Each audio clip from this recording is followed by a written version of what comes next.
ഈശോമിശിഹായ്ക്ക് സ്തുതിയായിരിക്കട്ടെ. എൻ്റെ ഈ പരിശുദ്ധ ആൾത്താരിൽ നിന്ന് ഒരു സാക്ഷ്യം പറയാൻ എന്നെ അനുവദിച്ച എൻ്റെ അമ്മ മാതാവിന് ഞാൻ നന്ദി പറയുന്നു. എൻ്റെ പേര് ടെസി, ഇതെൻ്റെ ഹസ്ബൻഡ് ബെന്നി. ഞങ്ങൾ പത്തനംതിട്ട ജില്ലയിൽ മണിയാർ എന്ന സ്ഥലത്ത് നിന്ന് വരുന്നു. ഞാൻ ആദ്യമായി ഉടമ്പടി എടുക്കുന്നത് 2023 ഏപ്രിൽ മാസത്തിലാണ്. ഞാൻ എല്ലാ കാര്യങ്ങളും ഉടമ്പടിയിലേക്ക് എല്ലാ വിശ്വാസത്തിലാണെങ്കിലും പ്രാർത്ഥനയിലാണെങ്കിലും എല്ലാ കാര്യങ്ങളും ചെയ്തു പോകുന്നെങ്കിലും ഈശ്വരയുടെ ആഴത്തിലൊക്കെ എല്ലാ കാര്യങ്ങളും ചെയ്യണമെന്ന് ഉറച്ച ബോധ്യത്തോടാണ് ഞാൻ മൂന്നാമത്തെ ഉടമ്പടി പുതുക്കാനായിട്ട് വരുന്നത്. പുതുക്കാൻ വരുമ്പോൾ എൻ്റെ ഹസ്ബൻഡ് നാട്ടിലുണ്ട്, വിദേശത്തായിരുന്നു, അവിടെ ഡ്രൈവറായിട്ട് ജോലി ചെയ്യുകയായിരുന്നു. 2 മാസത്തെ ലീവിന് നാട്ടിലേക്ക് വന്നു. അങ്ങനെ ഇരിക്കുമ്പോൾ എല്ലാ കാര്യങ്ങളും ഇവിടുന്ന് പത്രം മേടിച്ചുകൊണ്ട് പോകുന്നു, അതെല്ലാം കൊടുക്കുന്നു, രോഗികളെ കാണാൻ പോകുന്നു, ഒരുപാട് തീഷ്ണതയോടെ പ്രാർത്ഥിക്കുന്നു. അങ്ങനെ ഇരിക്കുമ്പോൾ മെയ് 2-ാം തീയതി എൻ്റെ ഹസ്ബൻഡും മോനും കൂടെ ഒരു യാത്രയിൽ ബൈക്ക് ആക്സിഡൻ്റ് ആവുന്നു. പെട്ടെന്ന് ഹോസ്പിറ്റലിലേക്ക് കൊണ്ടുപോയി ആടെ ബോധം പോയി. മോന് മേല് മൊത്തം ശരീരമാകെ മുറിഞ്ഞു. അവനാണ് കൊണ്ടുപോകുന്നത്. ഞാനത് കഴിഞ്ഞാണ് അറിയുന്നത്. ഞാനും ഹോസ്പിറ്റലിൽ ചെല്ലുമ്പോൾ ആ തലയ്ക്ക് നല്ലൊരു കണ്ണിൻ്റെ അവിടെ മാരകമായ ഒരു പരിക്ക്, ആൾക്ക് ബോധമില്ല. അവിടെ ചെന്ന് ഡോക്ടറെ കണ്ടു. ഡോക്ടർ പറയുന്നു തലയ്ക്ക് 2 മുറിവുകളുണ്ട്, ബ്ലീഡിംഗ് ഉണ്ട്, 4 വാരിയലിന് പൊട്ടൽ, എന്നിട്ട് ലെൻസിലേക്ക് കയറി നിൽക്കുകയാണ്. അതുപോലെ ഷോൾഡറിന് ഒരു പൊട്ടലുണ്ട്, വലതുഭാഗത്ത് മൊത്തത്തിൽ ആഴത്തുള്ള ചതവുണ്ട്. നിങ്ങൾ എത്രയും പെട്ടെന്ന് വേറെ ഏതെങ്കിലും ഒരു ഹോസ്പിറ്റലിലേക്ക് കൊണ്ടുപോകണം. ഞങ്ങൾ അവിടെ നിന്ന് പുഷ്പേരി ഹോസ്പിറ്റലിലേക്ക് പോകാൻ തീരുമാനിച്ചു. ഞങ്ങൾ അവിടുന്ന് ആംബുലൻസിൽ കയറുമ്പോൾ തന്നെ ഞാൻ ഓർത്തു അത്രയും ദയനീയ അവസ്ഥ ഞാൻ ഇതുവരെ ആരെയും കണ്ടിട്ടില്ല. അതുപോലെ ആയിരിക്കും, അത്രയും ഭയങ്കരമായിട്ട് ഛർദ്ദിക്കുന്നു. ഞങ്ങളെ വിട്ടു പോകുവാന്നോ എന്നുള്ളൊരവസ്ഥ വരെ എത്തി. ഞങ്ങൾ അവിടുന്ന് തിരുവല്ല ഹോസ്പിറ്റലിലെത്തി. അവിടെ ഡോക്ടർമാരെല്ലാം നോക്കി, എങ്ങനെയാണ് നോക്കി. അത് കഴിഞ്ഞ് ഞാൻ പറഞ്ഞു എനിക്കൊന്ന് കാണണം, പെട്ടെന്ന് കണ്ടിട്ട് ഞാൻ തിരിച്ചിറങ്ങാം. അവർ സമ്മതിക്കുന്നില്ല. ഞങ്ങൾ പെട്ടെന്ന് ഐസിയുലേക്ക് മാറ്റുന്നില്ല, എനിക്കൊന്ന് കാണണം. ഞാൻ പെട്ടെന്ന് കയറി. എൻ്റെ കയ്യിൽ ഞാൻ പോകുമ്പോൾ എൻ്റെ കയ്യിൽ ഉടമ്പടി തൈലോ ഉപ്പും മാത്രമേ എൻ്റെ കയ്യിലുള്ളൂ. ഞാനത് ചെല്ലുമ്പോൾ ഞാൻ വിളിക്കുമ്പോൾ തലയൊന്ന് അങ്ങോട്ടും ഇങ്ങോട്ടും ഒന്ന് മാറ്റുന്നു, അത്രയേ ഉള്ളൂ. ഞാൻ എൻ്റെ കയ്യിലിരുന്ന ഉടമ്പടി തൈലോ ഉപ്പും ഞാൻ തല തൊട്ട് പാദം വരെ ഞാൻ തേച്ചു പ്രാർത്ഥിച്ചു. ഞാൻ അമ്മയെ കൊടുത്തു. ഞാൻ ഉടമ്പടി പുതുക്കാൻ വരുന്ന സമയത്ത് എനിക്ക് ഹസ്ബൻഡ് നാട്ടിലുണ്ട്, എൻ്റെ മോള് നേഴ്സായിട്ട് വർക്ക് ചെയ്യുക. അപ്പോൾ അതൊക്കെ എൻ്റെ മനസ്സിലുണ്ടെങ്കിലും ഞാൻ ഉടമ്പടി പുതുക്കാനായിട്ട് പ്രാർത്ഥിച്ചൊരുങ്ങിയാണ് വന്ന് ഞാൻ നിയോഗം എഴുതുമ്പോൾ എൻ്റെ മനസ്സിലേക്ക് വരുന്നത്, ഞാൻ ഒരുപാട് സാക്ഷ്യങ്ങൾ കേട്ടിട്ടുണ്ട്, നീ നിൻ്റെ കുടുംബത്തെ സംരക്ഷിക്കുക മാത്രം ചെയ്താൽ മതി. ഞാൻ എൻ്റെ നിയോഗത്തിൽ അത് മാത്രമാണ് എഴുതിയത്. എൻ്റെ കുടുംബത്തെ അമ്മ, എൻ്റെ കുടുംബത്തെ നീ സംരക്ഷിക്കണം, എന്നെ ഒരു പ്രത്യക്ഷീകരണത്തിന് സാക്ഷിയാക്കി മാറ്റണം, എന്നെ ദൈവസ്നേഹത്തിൽ വളർത്തണം. ഇത് മാത്രമേ ഞാൻ എഴുതിയുള്ളൂ. ബാക്കിയെല്ലാം അമ്മയ്ക്ക് കൊടുത്തിട്ട് ഞാൻ പറഞ്ഞു, അമ്മേ നിന്നെ ഞാൻ ഏൽപ്പിച്ചതാ, എനിക്ക് തിരിച്ച് വേണം, എനിക്ക് തിരിച്ച് തന്നേ പറ്റൂ. ഞാൻ ആളോട് പറഞ്ഞു, ആൾക്ക് ഒട്ടും ബോധമില്ല കിടക്കുമ്പോൾ ഞാൻ പറഞ്ഞു, ഞാൻ ഉടമ്പടി എടുത്തതാ, ഞാൻ അമ്മയെ ഏൽപ്പിച്ചതാ, അമ്മ നിങ്ങളെ കാത്തുകൊള്ളും, എനിക്ക് തിരിച്ചു തരും, ഞങ്ങൾ വെളിയിലുണ്ട്, ഞാൻ പോകുക. ഞങ്ങളവിടെ ഐസിയുവിനെ വെളിയും വെയിറ്റ് ചെയ്തു. വെളുപ്പായപ്പം നഴ്സ് വന്ന് പറഞ്ഞു ഒരു ചൂട് ചായ മേടിച്ചുകൊണ്ട് കൊടുക്കും. ഞാൻ കൊടുത്തു. ഞാൻ രാത്രി മൊത്തവും ഞാൻ പ്രാർത്ഥിക്കുമായിരുന്നു. എന്തെങ്കിലും ഒരിത് ഡോക്ടറുടെ ഭാഗത്തുനിന്ന് അല്ലെങ്കിൽ ഉള്ള ഉറപ്പോടെയാണ് ഞാൻ അവിടെ ഇരുന്നത്. ചായ മേടിച്ചുകൊണ്ട് കൊടുത്തു. ഞാൻ ഒരു തുള്ളി തൈലം ഒഴിച്ച് ഞാൻ പ്രാർത്ഥിച്ച് ഞാൻ കൊടുത്തു. തിരിച്ച് വന്ന് നഴ്സ് പറഞ്ഞു, ഇല്ല കുടിക്കുന്നില്ല. പിന്നെ നേഴ്സ് വന്നിട്ട് ഡോക്ടർ വരട്ടെ, ഡോക്ടർ വന്നിട്ട് നിങ്ങളോട് കാര്യങ്ങൾ വിശദമായിട്ട് പറയും. ഞാൻ അവിടെ ഇരുന്ന് പ്രാർത്ഥിച്ചുകൊണ്ടിരുന്നു. ഡോക്ടർ വന്ന് എന്നെ വിളിച്ചു. ഞാൻ ഐസിയുവിനകത്തോട്ട് കയറി. ഡോക്ടർ ഒന്നും മിണ്ടുന്നില്ല, എന്നെ കാണുമ്പോൾ ഒന്നും മിണ്ടുന്നില്ല. ഞാൻ അനങ്ങാതിരിക്കുക. ഞാൻ ചെന്നു. ഇച്ചിരി നേരം കഴിഞ്ഞപ്പോൾ എൻ്റെ അടുത്ത് ഡോക്ടർ പറഞ്ഞു, ആൾക്ക് ഇച്ചിരി സീരിയസ് ആണ്, നിങ്ങൾ വിചാരിക്കുന്നതിലപ്പുറം ആടെ തലയ്ക്കകത്ത് 2 പൊട്ടലുണ്ട്, ബ്ലീഡിംഗ് ഉണ്ട്. അതിനു പുറമേ ബ്ലീഡിങ് നിൽക്കുന്നില്ല, ചെറുതായിട്ട് തുള്ളിയായിട്ട് ബ്ലഡ് ഇങ്ങനെ വന്നുകൊണ്ടിരിക്കുന്നു. പിന്നെ ഈ മുഖത്തിൻ്റെ ഭാഗത്ത് ഒരു ഹോളുണ്ട്, അതിൽ എയർ കയറിയാലും പ്രശ്നമാണ്. അതുപോലെ വാരിയലിൻ്റെ അവിടെ പൊട്ടലുണ്ട്, അവിടെ ബ്ലീഡിംഗ് ഉണ്ട്. ഇത് നിങ്ങൾ വിചാരിക്കുന്നതിലപ്പുറമാണ് കാര്യങ്ങൾ. ഞാൻ ചോദിച്ചു, ഡോക്ടറെ ഞങ്ങൾ എന്ത് ചെയ്യണം, ഞങ്ങൾ വേറെ ഏതെങ്കിലും ഹോസ്പിറ്റലിലേക്ക് കൊണ്ടുപോകണോ? നിങ്ങൾക്ക് കൊണ്ടുപോകണമെങ്കിൽ കൊണ്ടുപോയിക്കോളാൻ പറഞ്ഞു, നിങ്ങൾക്ക് ചെയ്യാം. പക്ഷേ ഞങ്ങൾ ചെയ്യുന്നത് എവിടെ ചെന്നാലും ഞങ്ങൾ ഈ ചെയ്യുന്നത് മാത്രമേ വേറെ ഏത് ഹോസ്പിറ്റലിൽ കൊണ്ടുപോയാലും ചെയ്യാനൊക്കെ ഉള്ളൂ എന്ന് പറഞ്ഞു. എനിക്കറിയില്ല. ഞാൻ കുറച്ച് നേരം അവിടുന്ന് പ്രാർത്ഥിച്ചു. എൻ്റെ ഉടമ്പടി കാശ് രൂപ എൻ്റെ കയ്യിലുണ്ട്. ഞാനത് മുറുകെ പിടിച്ചുകൊണ്ടാണ് ഡോക്ടറെ അടുത്ത് കയറിയത്. ഞാൻ ആ ഡോക്ടറോട് പറഞ്ഞു, ഡോക്ടറെ തലയ്ക്ക് ഓപ്പറേഷൻ എന്ന് പറഞ്ഞപ്പോൾ ഞാൻ ആകെ ഞെട്ടി. ഞാൻ പറഞ്ഞു, ഡോക്ടറെ എഴുന്നേറ്റ് ഇച്ചിരി നേരം നിന്ന് ആ ഡോക്ടറെ കണ്ണിലേക്ക് നോക്കി ഞാൻ പറഞ്ഞു, ഡോക്ടറെ ഓപ്പറേഷൻ തലയ്ക്ക് ചെയ്യേണ്ട ഡോക്ടറെ, ഓപ്പറേഷൻ തലയ്ക്ക് ചെയ്യാതെ എൻ്റെ തമ്പുരാൻ എൻ്റെ ഹസ്ബൻഡിനെ സുഖപ്പെടുത്തി തരും. ഞാൻ ഉറച്ച ബോധ്യത്തോടെ ഡോക്ടറെ പറഞ്ഞു. ഡോക്ടർ എന്നെ ഇങ്ങനെ നോക്കി, ഇത്രയും ഗൗരവമായിട്ട് ഞാനൊരു ഇത് പറഞ്ഞപ്പോൾ ആൾ ഇതായിട്ട് എടുക്കുന്ന ഒരു മനോഭാവത്തിലാണ്. ഡോക്ടർ എന്നെ ഒന്ന് നോക്കി, എവിടെയെങ്കിലും വർക്ക് ചെയ്യുന്നു? ഞാൻ പറഞ്ഞില്ല ഡോക്ടറെ, ഇല്ല. പക്ഷേ ഞാൻ ഇവിടുന്ന് വെളിയിലോട്ട് ഇറങ്ങിയപ്പോൾ സത്യത്തിൽ എനിക്ക് ആകെ ഇതായി. ഞാൻ പറഞ്ഞു, എല്ലാവരെയും വിളിച്ചിട്ട് പറഞ്ഞു നമുക്ക് വേറെ ഏതെങ്കിലും ഒരു ഹോസ്പിറ്റലിലേക്ക് കൊണ്ടുപോകാം. ഡോക്ടർ പറയുന്നു ഇവിടെ ഒക്കത്തില്ല, സീരിയസ് ആണ്, ആൾക്ക് കിട്ടുക പ്രയാസമാണെന്ന് ഡോക്ടർ പറയും, നമുക്ക് കൊണ്ടുപോകാം. ഞാൻ എല്ലാവരും വിളിച്ചു കൂട്ടി, ഞങ്ങൾ വേറെ ഒരു ഹോസ്പിറ്റലിലേക്ക് കൊണ്ടുപോകാനുള്ളതിൽ അവിടുത്തെ ആ ഹോസ്പിറ്റലിലെ ഡയറക്ടർ അച്ഛൻ എന്നെ വിളിച്ചിട്ട് പറഞ്ഞു നിങ്ങൾ വേറെ ഹോസ്പിറ്റലിലേക്ക് കൊണ്ട്. അപ്പം ഞങ്ങൾക്ക് ഒരു റിലേഷനുള്ള ഒരു അച്ഛൻ്റെ അറിയുന്ന ഒരു അച്ഛനായിരുന്നു. അപ്പം വിളിച്ചു, നിങ്ങൾ പിന്നെ കൊണ്ടുപോകാൻ തീരുമാനിച്ചോ ചോദിച്ചു. ആന്ന് പറഞ്ഞു, ഇല്ല ഇവിടെ നല്ല ഡോക്ടർമാരാണ്, നിങ്ങൾക്ക് വേണമെങ്കിൽ ഇവിടെ നിർത്താം, ഇവിടെ നിൽക്കുന്ന നല്ലതെന്ന് പറഞ്ഞു. ഞങ്ങൾ അറിയില്ല എന്താണ് ചെയ്യേണ്ടതെന്ന് അറിയില്ല. ഞാൻ ഒരുപാട് ദിഷ്ണയോട് അന്ന് വെള്ളിയാഴ്ചയാണ് മാതാവിനോട്, അമ്മേ നീ ഇത്രയും വേദനയോട് ഒരു വെള്ളിയാഴ്ചയാകുമ്പോൾ മാതാവ് ഇത്രയും വേദന സഹിച്ച് പ്രാർത്ഥിച്ച ആ ഒരു വെള്ളിയാഴ്ച എനിക്കിതൊന്നും കടന്നു പോകാൻ എനിക്ക് ശക്തിയില്ല. ഞാൻ എൻ്റെ ബൈബിൾ എൻ്റെ വീട്ടിൽ നിന്ന് കൊണ്ടുവന്ന് ആ ബൈബിൾ എടുത്ത് പ്രാർത്ഥിച്ചപ്പോൾ എനിക്ക് കിട്ടിയ ഒരേ ഒരു വാക്യം, നീ ഭയപ്പെടേണ്ട, നീ വിശ്വസിക്കുക മാത്രം ചെയ്യുക. ഞാൻ എൻ്റെ ഹൃദയത്തിൽ ഞാൻ വിശ്വസിച്ചു, എനിക്ക് ഭയമില്ല, ഞാൻ വിശ്വസിക്കുന്നുണ്ട് എൻ്റെ തമ്പുരാൻ എനിക്കത് തിരിച്ചു തരുമെന്ന്. ഞാൻ അങ്ങനെ അവിടെ ഇരുന്നു. 4:30 ആയപ്പോൾ ഡോക്ടർ വന്ന് ഞങ്ങളെ കാണാൻ വിളിച്ചപ്പോൾ തലേ ദിവസത്തേക്കാളും ഇച്ചിരി കൂടെ മോശം അവസ്ഥയിലേക്ക് പോകുന്നു. എൻ്റെ കൂടെ അത്രയും നേരം എന്നെ ആശ്വസിപ്പിച്ചവരൊക്കെ ഞാൻ നോക്കുമ്പോൾ എല്ലാവർക്കും വിഷമം, എല്ലാവരും. പക്ഷേ ഉള്ളിൻ്റെ ഉള്ളിൽ എനിക്കൊരു ബോധ്യമുണ്ട്, ആളെ തിരിച്ചു കിട്ടും, ഭയപ്പെടേണ്ട, നീ വിശ്വസിച്ചാൽ മാത്രം മതി എന്നുള്ള ബോധ്യത്തോടെ തന്നെ ഞാനിരുന്നു. ഞാൻ നഴ്സുമാർ ഇറങ്ങി വരുമ്പോൾ തൈലം അവരെ കൊടുത്തു വിട്ട് ഞാൻ പ്രാർത്ഥിക്കും. ഞാൻ അവരോട് പറയും, നിങ്ങളൊന്ന് പ്രാർത്ഥിക്കണം, ഞാൻ ഇവിടെ നിന്ന് പ്രാർത്ഥിച്ചോളാം, നിങ്ങളൊന്ന് തൊട്ടാൽ മതി, ഞങ്ങളെ അങ്ങോട്ട് കയറ്റി വിടത്തില്ല.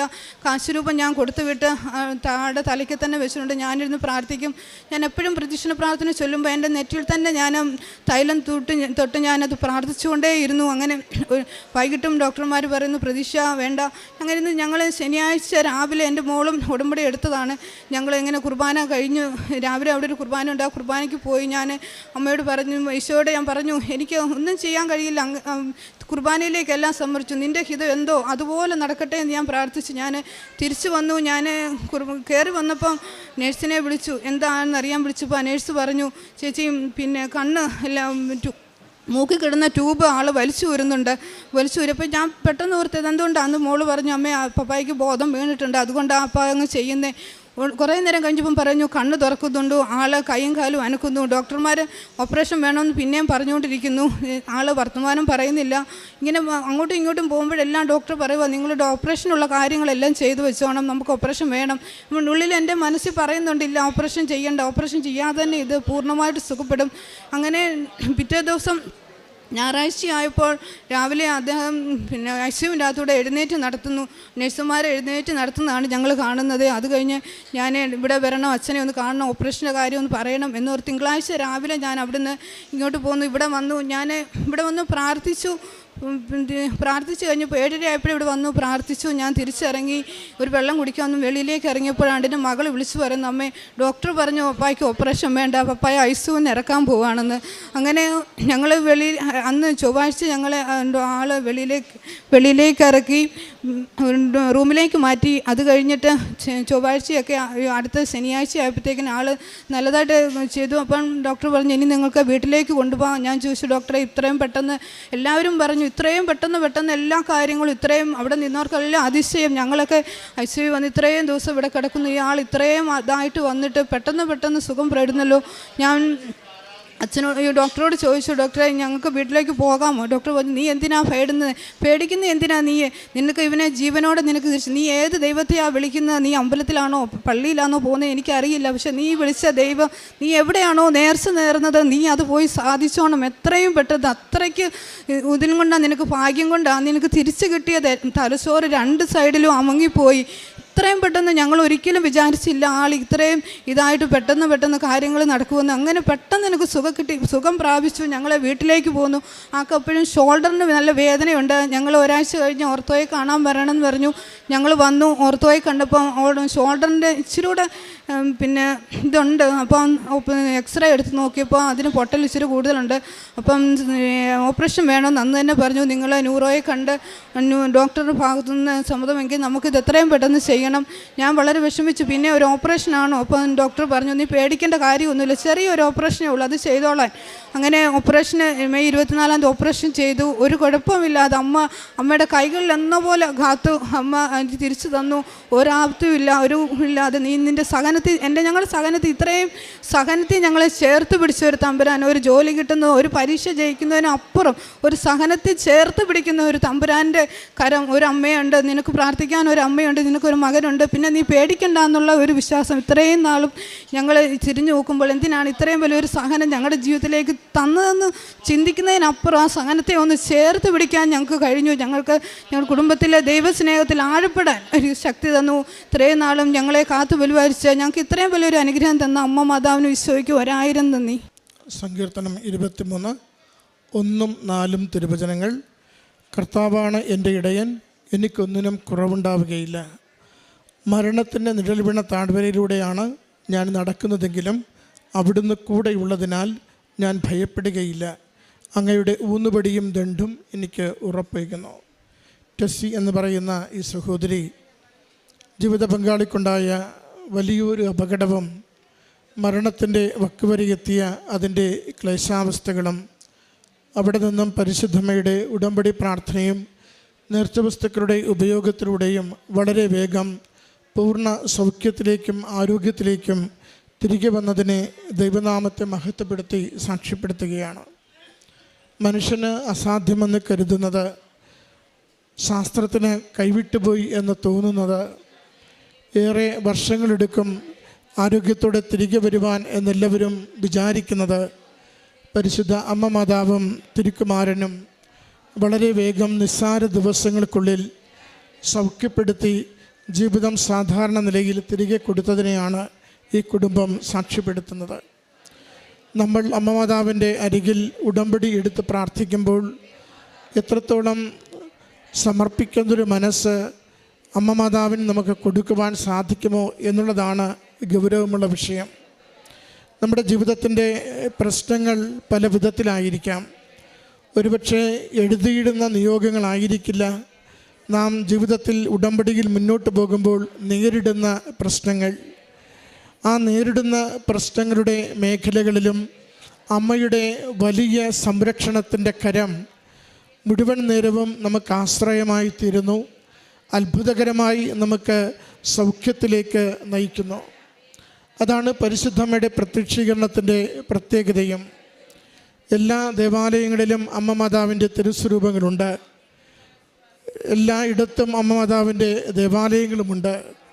എന്നാൽ കൃപാസനത്തിൻ്റെ ഈ ആലയത്തിലേക്ക് നമ്മൾ കടന്നു വരുമ്പോൾ ആദ്യം നമ്മൾ അമ്മ മാതാവിൻ്റെ പ്രത്യക്ഷീകരണത്തിൻ്റെ അത് വിശ്വസിക്കുന്ന സാക്ഷികളായിത്തീരുന്നു.